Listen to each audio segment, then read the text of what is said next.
नमो भगवते वासुदेवाय। ॐ श्रीकृष्णाय परब्रह्मणे नमः। अथ श्रीमन्नारायणीयं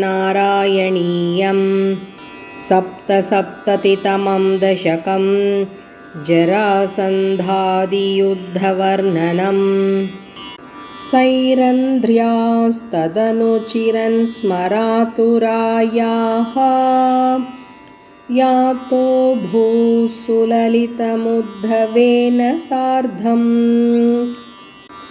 आवासन् त्वदुपगमोत्सवं सदैव ध्यायन्त्याः प्रीतिदिनवाससज्जिकायाः उपगते त्वयि पूर्णमनोरथां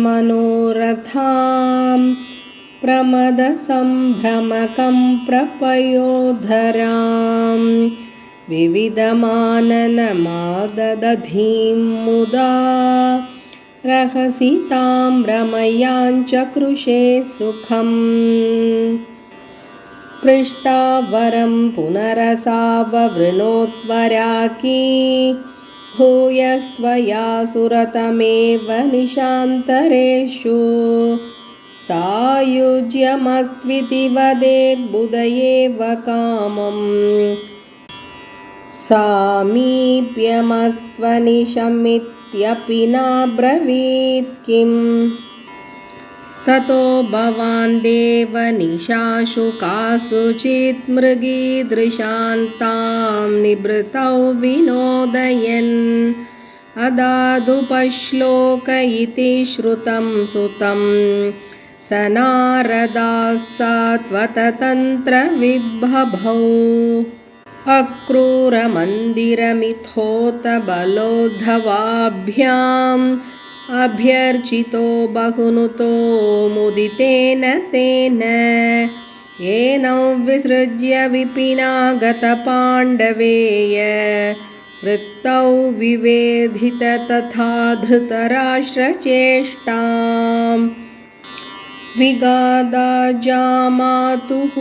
परमसुहृतो भोजनृपतेः जरासन्धेरुन्दत्यनवधिरुषान्धेतमथुरां रताद्यैर्द्योर्लब्धैः कतिपयबलस्त्वं बलयुतः त्रयोविंशत्यः क्षौहिणी तदुपनीतं समहृताः बद्धं बलाधतबलेन बलोत्तरं त्वं भूयो बलोत्यमरसेन मुमोचितैनं निःशेषदिग्जयसमाहृतविश्वसैन्या कोऽन्यस्ततो हि बलपौरुषवांस्तदानीं भग्नः स लग्नहृदयोऽपि नृपैः प्रणुन्नः युद्धं त्वया विदितषोडश कृत्वा एवम् अक्षौहिणी शिवशिवास्य जगन्थ विष्णो सम्भूय सैकनवतित्रिशतं तदानीम् अष्टादशेष्य समरे समुपेयिषि त्वं दृष्ट्वा पुरोथ यवनत्रिकोट्या त्वष्ट्राविधाप्य पुरमाशु पयोधि मध्ये तत्राथ योगबलतः स्वजनाननैषीः पद्भ्यां त्वं पद्ममाली चहित इव पुरा निर्गतो धावमानो म्लेच्छेशेनानुयातो बधसुकृतविहीनेन शैले न्यलैषीः सुप्तेनाङ्घ्र्याहतेन द्रुतमथ मुचुकुन्देन भस्मीकृतेऽस्मिन् भूपायास्मै गुहां ते सुललितवपुषा तस्थिषे भक्तिभाजे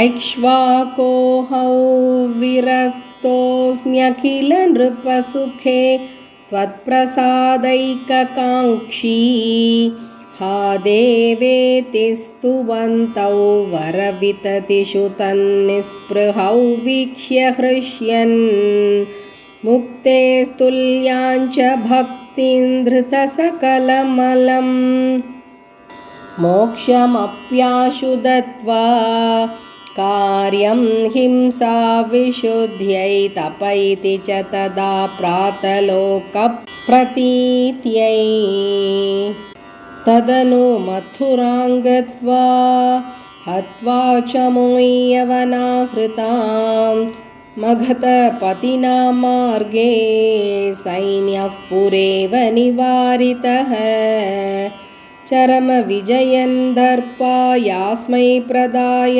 पलायितः जलधिनगरीयातो पातालयेश्वर पाहि माम् इति श्रीमन्नारायणीये जरासन्धादियुद्धवर्णनं नाम सप्तसप्ततितमं दशकं समाप्तं। नारायणाखिलगुरो भगवन्नमस्ते। सर्वत्र गोविन्दनामसङ्कीर्तनं गोविन्द गोविन्द।